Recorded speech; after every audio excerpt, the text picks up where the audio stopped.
So if you were following my flat renovation update videos on YouTube, you would have noticed that I haven't actually posted an update in a while. So today I'm going to tell you what's happening in the flat, what's going to happen, and why there's been a hold up. So firstly, this is the flat as it is at the moment. It's basically done. All it really needs at this point is the kitchen, which is going to go over here and come out this way as an L shape. The bathroom is done. I just need the glass for the shower to go over there. And yeah, let's see the rest of the place.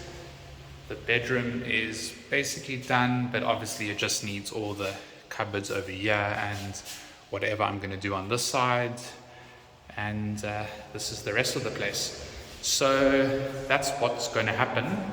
The reason why it hasn't happened yet is, money. Things are expensive. This was my first property, first renovation, and I've learned a lot. So basically, I just need to check my finances and then I should be able to continue. So if you want to offer me a free kitchen, here's your chance. Or a free dining room table, or a free couch, or glass for my shower. DM me. Just jokes, not really, joking. Bye.